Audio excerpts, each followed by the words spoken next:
Mas na última semana o que aconteceu foi que uma onda de violência que já vem ocorrendo no país há alguns anos se tomou proporções maiores a partir do momento em que os gangues invadiram o sistema penitenciário, algumas penitenciárias, e libertaram mais de 3.500 presos.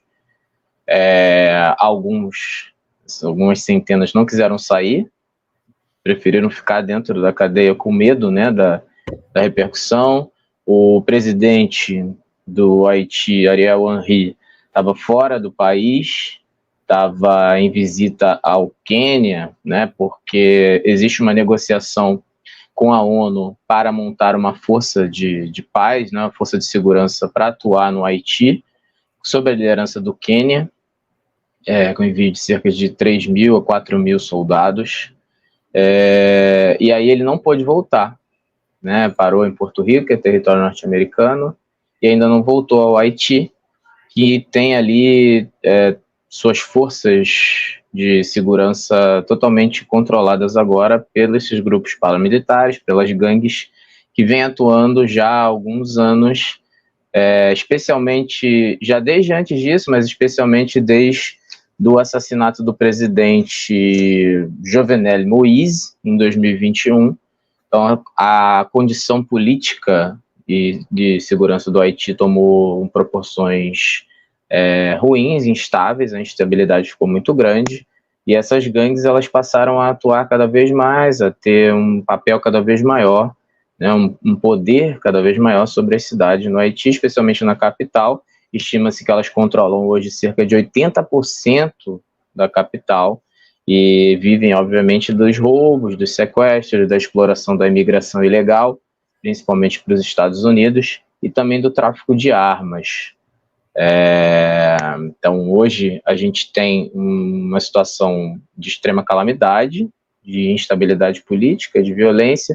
Cerca de 300.000 pessoas tiveram que deixar suas casas no meio desse conflito generalizado, foi decretado toque de recolher, mas mesmo assim o medo, a insegurança, ele é muito grande, sem contar também que o Haiti, ele é um país hoje notabilizado também pela situação de extrema pobreza, que o país enfrenta. Cerca de 60% a 70% da população vive na extrema pobreza. Então é um cenário super caótico, um cenário super complexo, e que essa solução que vem sendo tomada há alguns anos de mandar forças de paz, elas acabam nunca resolvendo o problema, né? Você teve o caso dos Estados Unidos nos anos 90, que mandou para lá milhares de soldados e que construiu essa Polícia Nacional e que colocou esse sistema presidencialista lá, e aí alguns anos depois, 94, 96, 10 anos depois, o Brasil foi com uma força de paz para lá, que durou 13 anos, né, de 2004 até 2017. Você tinha a presença de militares brasileiros no Haiti, uma atuação extremamente controversa, né, para dizer o mínimo, diversos casos de violências contra as mulheres, de militares que tiveram ali relações, até às vezes, né, em troca de comida. Toda a população ali foi violentada por militares brasileiros dessa forma, e tiveram filhos e foram embora, né, depois que as forças tiveram que sair do Haiti, esses filhos da ocupação continuam lá, vivendo nessa situação de extrema pobreza. E agora mais uma intervenção é pensada, mais uma força de paz para o Haiti, um país que vem sofrendo com isso ao longo dos anos e que é muito questionável o resultado dessas intervenções ali na política do país. A gente não tem dados seguros que comprovem que isso tem sido efetivo, mas essa é a solução que vem sendo pensada, especialmente porque o presidente atual, Ariel Henry, ele não é muito internamente, ele sofre com essa pressão das gangues, porque ele assumiu o poder e era para ser um mandato temporário, e ele vem se prolongando. E ele vem se prolongando desde 2021, adiando eleições, alegando que não existe condição para ter eleições. E aí um dos principais líderes dessas gangues, um ex-policial chamado Jimmy Chevrier, ele veio a público pedindo que se cessassem os conflitos entre as gangues, temporariamente, para poder derrubar o poder do primeiro-ministro, né, o Ariel Henry.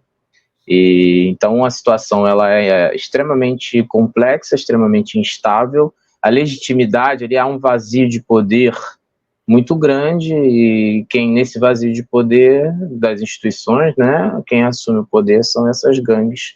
Então a situação é bem tensa e a gente espera o desenvolvimento aí dos próximos passos, o que vai acontecer com o Haiti. Não, e são gangues... Fala, mano.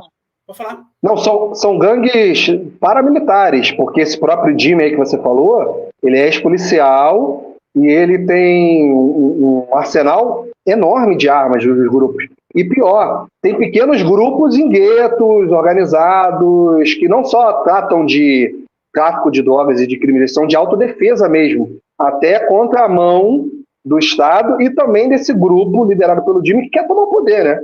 Porque eles querem, é o que você falou, preencher esse vácuo, porque o cara tá ali, ele é o primeiro-ministro não eleito, diz que vai convocar novas eleições, vai sair do poder, e não acontece. A comunidade internacional caga e anda.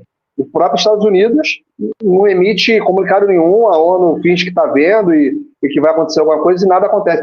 Eu não sei se você explicou que ele não regressou ao país, o primeiro-ministro, o Ariel Henry, e ele tá em Porto Rico. Você explicou? Perdão, eu só vi que você tinha dito que ele não tinha regressado. Fala, Mauro.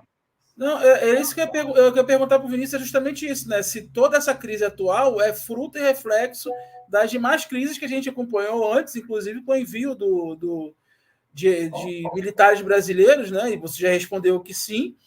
E assim, a gente só pode atestar, de fato, né, para que servem nossos militares brasileiros, né? Servem tanto quanto o dedo mindinho, barato Mirandinha. Sai para porra nenhuma, né? Pelo contrário, até pioraram, né, a situação, né? A seleção brasileira foi muito mais capaz de paralisar a guerra no Haiti do que esses militares de bosta que a gente tem. Sim, a análise ela é muito essa, assim, de que toda vez que há intervenção, ela não resolve os problemas, né, tanto de violência quanto os problemas econômicos, os problemas estruturais que existem ali, né? Ocorre a intervenção, há uma diminuição da violência por um tempo, mas depois que essas forças saem, toda essa violência ela retorna porque não existem, né, instituições ali estabelecidas, é uma coisa que tem que ocorrer, por um lado, pelo próprio povo, e essas intervenções, muitas das vezes, elas não levam em consideração todo esse conflito, toda a participação do próprio país ali na construção do que vai ser o pós-intervenção, né?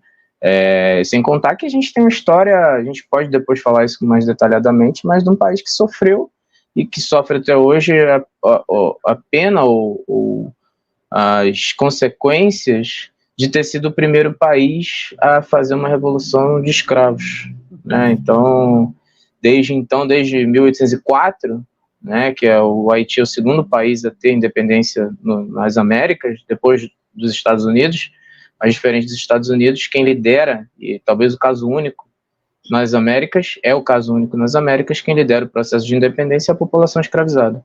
Então, desde então, por diversos motivos, o país vem sofrendo as consequências disso, né, na comunidade internacional. Você respondeu isso, né? Por diversos motivos, né? A gente sabe quais são. Sim, por exemplo, depois da independência, a França exige uma indenização, né, do Haiti, e aí para evitar que o país fosse mais uma vez bombardeado ou tivesse que enfrentar mais guerra, o país decide pagar, e aí passa todo o século XIX, mais de 100 anos, uma dívida que só se paga no início do século XX, e aí depois a dívida com os Estados Unidos, enfim. Então é um processo longo de exploração e de racista, né, de proibições e de uma dívida que não se pagou, que demorou muito a ser paga, porque os escravizados ousaram lutar pela sua própria liberdade e pela construção de um país independente e livre.